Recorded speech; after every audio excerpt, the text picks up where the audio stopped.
Smith, a software design engineer in test on the Visual Basic team. And we're here today to talk about the generic Bootstrapper, which is a feature shipping in Visual Studio 2005. And so Chris, tell us a little about what is the generic Bootstrapper? The generic Bootstrapper is an application that deploys program prerequisites in a custom and generic fashion. So it's pretty fancy speak there. Pretty fancy speak. So what it does is you wrote the world's greatest and best click once or VB.NET application, but in doing so you require that the .NET frameworks and say SQL Server Express are installed on the machine. So currently what you'd have to do is give your friend your application, all the files and stuff, and then you have to say, okay, well, make sure that this is installed, and also be sure to install this other thing, and make sure you have this, service patch to this framework or whatever, and it's just kind of a pain in the butt, right? So what the Bootstrapper does is it's a way for you to explain, these are the prerequisites that my program needs. These things need to be installed, and this is how you can check for them. So when you deploy it, all you have to do is say, run this single installer, the Bootstrapper, and it will check if the prerequisite's installed, and if not, download it, install it, and do any registration that's required. So you don't have to worry about making sure that all the prerequisites are met. You just explain to the Bootstrapper by checking, these are the packages I need, and then it does the rest. Okay. And now you said custom packages. So is this thing written with, so you can just use the packages that come from Microsoft, or can you write your own? You can write your own. So with Visual Studio 2005 Whidbey, we'll include the .NET Frameworks 2.0, SQL Server Express, MDAC, Windows Installer 2.0, and a few others. But you can write your own custom packages for your own prerequisites. So let's say you write some sort of math library for doing equations and stuff. So you could create your own Bootstrapper package that installs these assemblies, puts them in the GAC, so that any other program can make a dependency on that package, and it'll automatically bootstrap those as well. Okay, so if I've got a machine that's already got the .NET Framework installed, and I run a Bootstrapper that wants to install the .NET Framework, is it going to download all 25 megs of my machine? Or? Not at all. It's just going to detect it and skip that package. But if it needs another package, say SQL Server Express, then it will go to the internet, download that, and install it for you. But if you don't need to install anything, it won't install it for you. Where does it download the packages from? Do I need to host the .NET Framework with my app, or can I just? You shouldn't have to worry about redisting our framework. So the Bootstrapper has 3 ways that you can deploy these packages. You can choose to have the same site, so you upload your application to a web server and put the .NET frameworks there, or you can use a component URL. So let's say you're on an internal network and you have a centralized file share for all your packages, but the most common deployment method is home site. So each package can declare where it's from. So for example, the .NET Frameworks has a home site on Microsoft Download Center.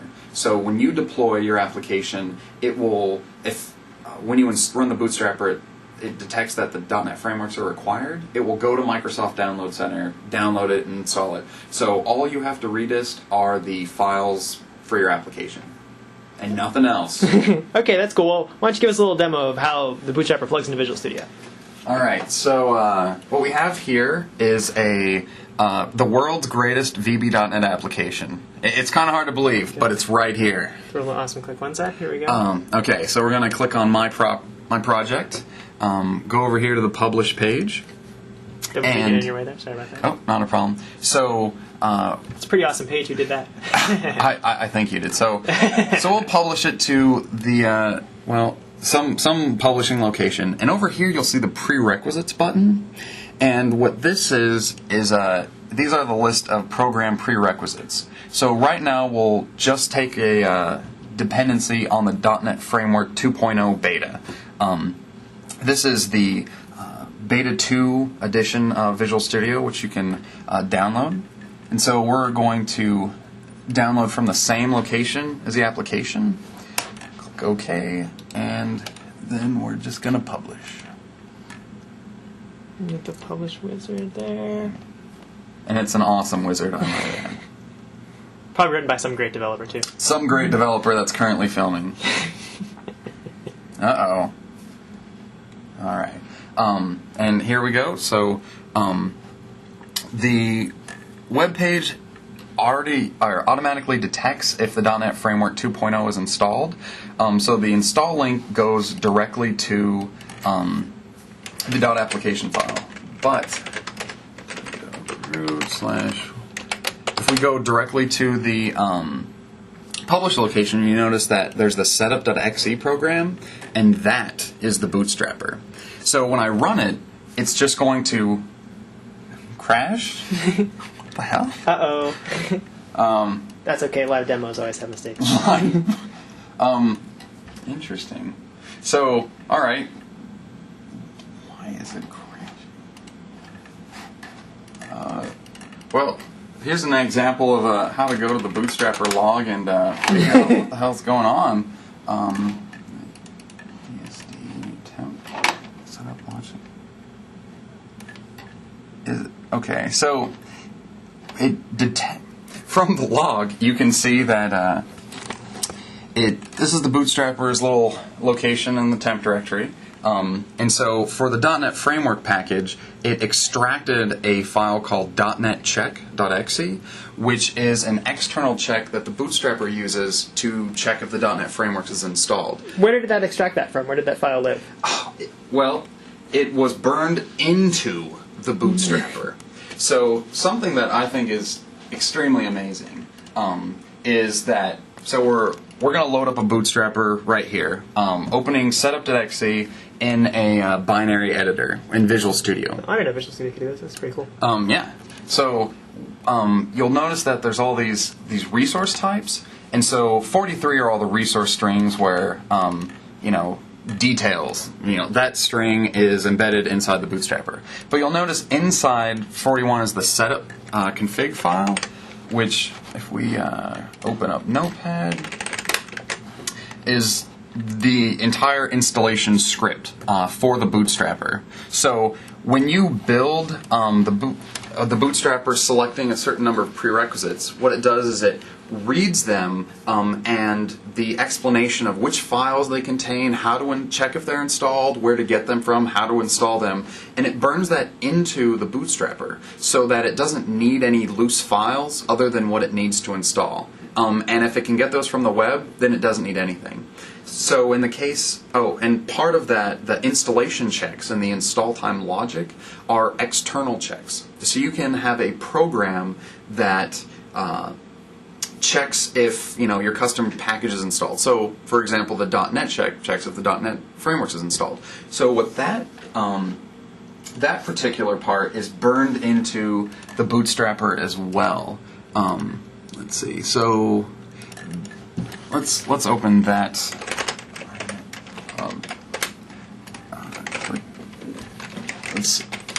So if we open up the setup.exe used for that we were using to deploy the let's see, 42. Deploying just the .NET frameworks, you'll notice that there's the file data and file key, and this resource is actually the .NET check. So the file key that's the file, and this blob right there is the actual file data.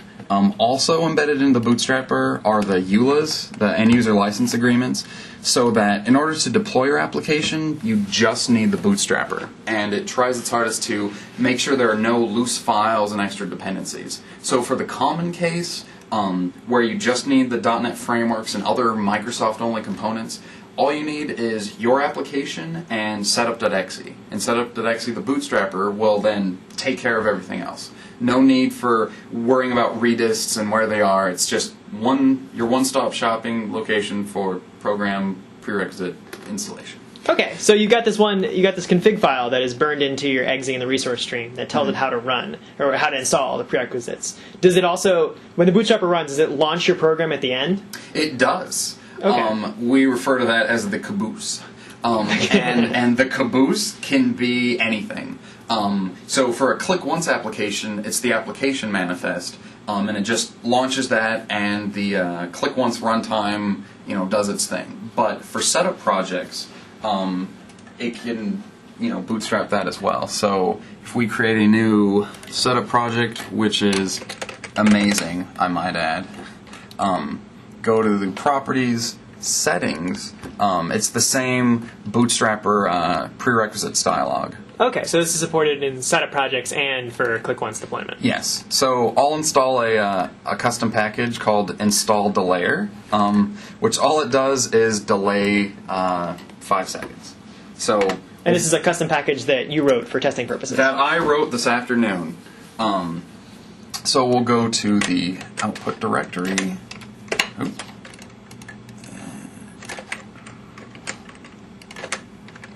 And again, we'll see setup.exe. And you'll notice that this folder contains our sleeper application. So since we're deploying it to the same location as our project output, then it's copied to the output directory. But we could have specified components URL or home site, and it wouldn't need those additional files. So if we run setup.exe, it'll do its installation check and say, hey, the package installed delayer needs to be installed. So we'll click install. It sleeps for a while. And then as soon as it's done, it will launch the setup project. That is an amazing setup wizard. I know. I know. It's awesome. Okay. Does the Bootstrapper need to be in the same location as your application, like next to it? Not at all, actually. If the caboose is located on a remote file server or something, it'll just take care of that. So in, I guess, the extreme case, you don't even need to deploy your own application. You just need to give someone a disk with setup.exe, and then it can go to the web, download the prerequisites, download your application, and then install it. Internally, there's a string that you set, which is like the working directory for the Bootstrapper. That's known as the application URL. For click once applications, it's known as the installation URL. So you have the notion of an installation URL for a click once app, that this is the URL where it's installed from. Well, we take that URL and burn it into the Bootstrapper, so that no matter where you run setup.exe, it will look for the caboose application there. If I move my app, do I need to rebuild all my Bootstrappers? You do not. As long as the caboose is in the same place where it expected, either at the end of the application URL, or if it's in the same directory, or as long as the Bootstrapper knows where the ending file is, the Bootstrapper can be anywhere. Okay, what if I want to move my caboose file? Is there anything I can do with the old Bootstrapper, or do I need to make a new one? We got you covered. So there, you can modify the Bootstrapper from the command line.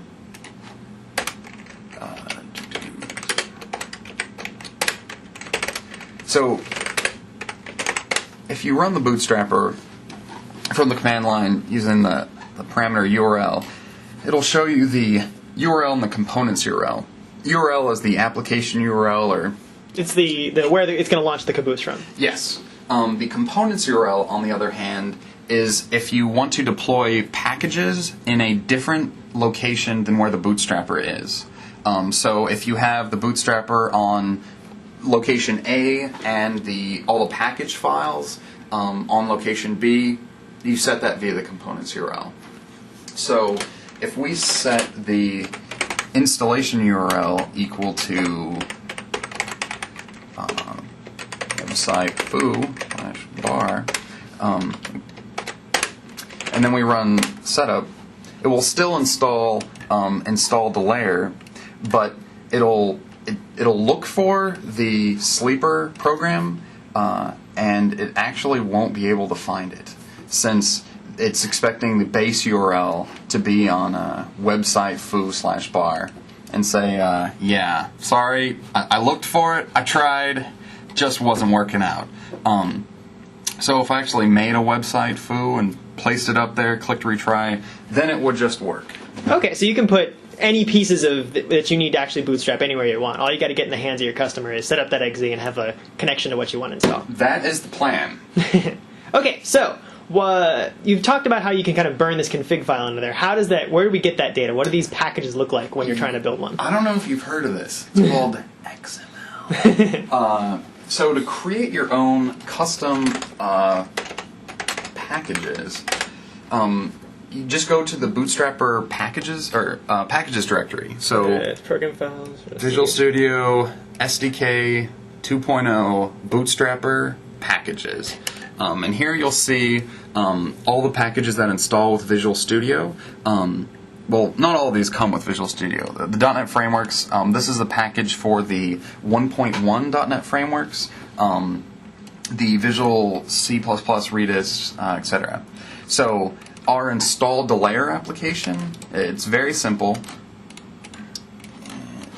This is the product manifest, which defines essentially what the product is, what you're trying to install for this prerequisite. We list that we have a package file called Sleeper, and we execute that command, give it the argument of 6,000. Those would be any other command line arguments to that application, and then have an estimated install size and an estimated install time. Now, since this is such a simple package, there are no install checks or install conditions. But let's say that we don't want to run this program Sleeper if the previous version's installed. Okay, so to do that, we would create an install check.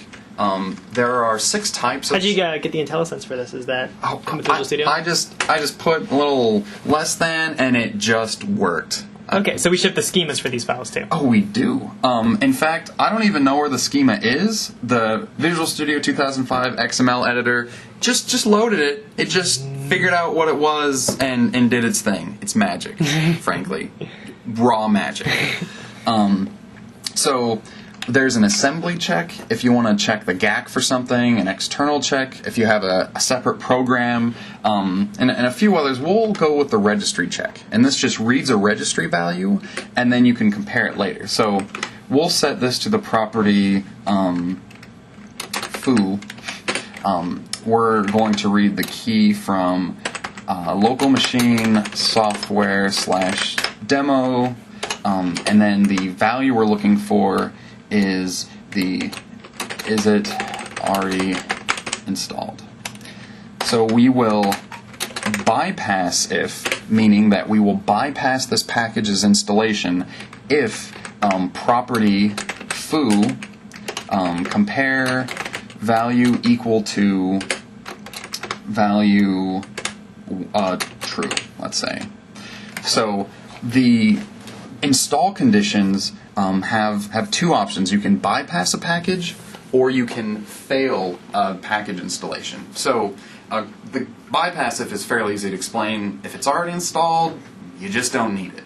The fail if, on the other hand, is in case the package simply cannot be installed. And since the Bootstrapper is to declare your dependencies for your application, that means that you can't even install the Caboose application. So, for example, the .NET frameworks 2.0 aren't supported on Windows 2000 Service Pack 1, right? So what we'll do is have a fail-if check that checks if the Windows version is equal to Windows 2000 Service Pack 1, and then fail.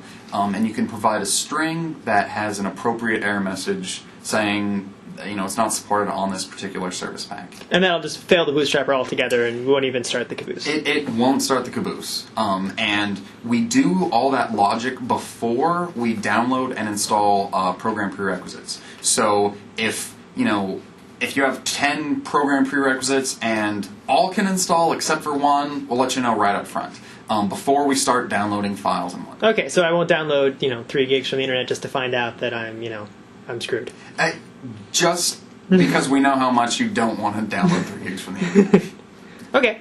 All right, so explain to me, I guess, a bit about how this property thing works. So up here you declared that we have registry check. Does it so it runs this looks at this key, gets this value, and then sticks it in this. Sticks it in this property. Okay. That's exactly it. Think of a property as a variable.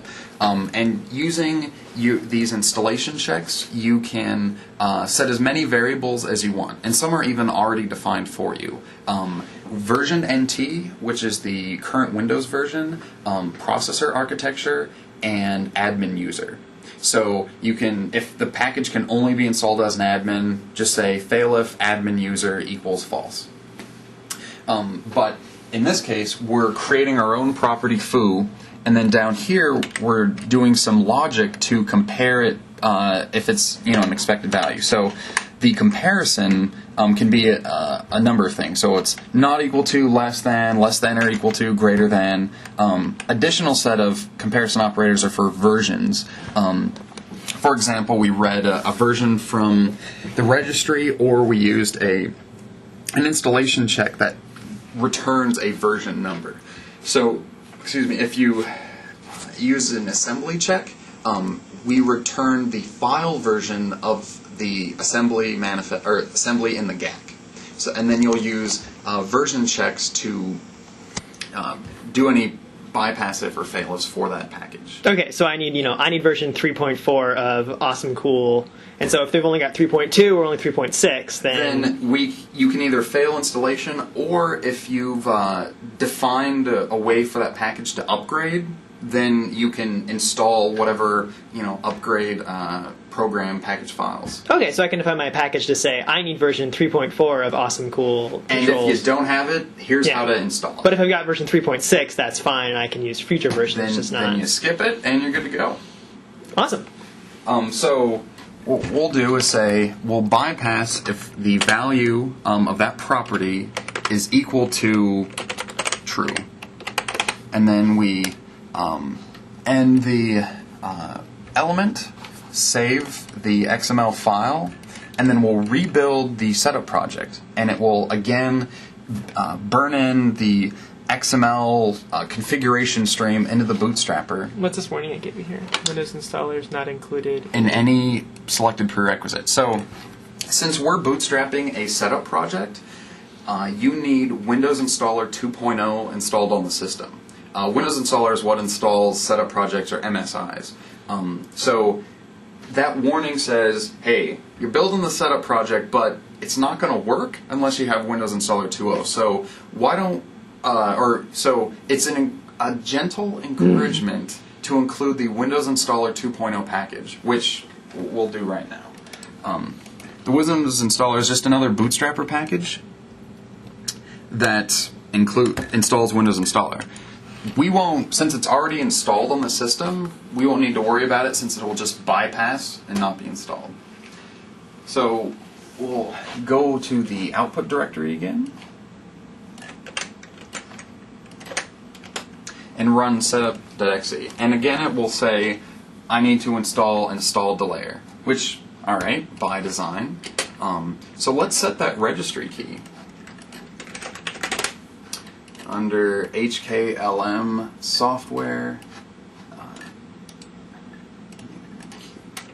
demo, and we'll set a string value is 8, and give it a value of true. So now this property will be set to true, and then right here we'll bypass the installation.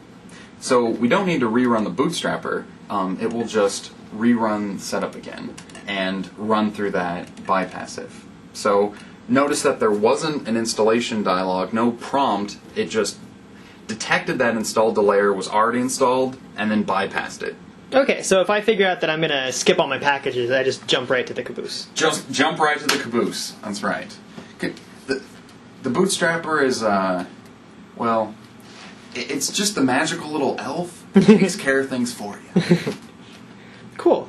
Alright, so let's see, I think that covers, I guess I'll ask you a personal question. What's with the giant Visual Studio neon sign over there? The giant neon sign, I don't know if it'll make the camera explode, but I'll even plug it in. Or turn it on. Oh yeah. So how'd you get this? as part of Microsoft's giving campaign last year, there was a raffle for this bad boy, and I was fortunate enough to win out and get the neon sign. And actually, the competition was pretty fierce. There are a lot of build labs across the developer division to get this neon sign. But it's mine. All right, well, awesome. Well, thank you very much for talking with us today about the generic Bootstrapper. And I forgot to ask you one very important question. I need Visual Studio to use this, right? Well, not really. The generic Bootstrapper is included in all versions of Visual Studio. So in VB Express, there's a Bootstrapper. In C# Express, maybe even the web developer one. So it's all across. To build Bootstrappers, it's across all different flavors of Visual Studio. But in order to run the Bootstrapper setup.exe, you do not. So the Bootstrapper, again, has no prerequisites of its own. It just works. Okay.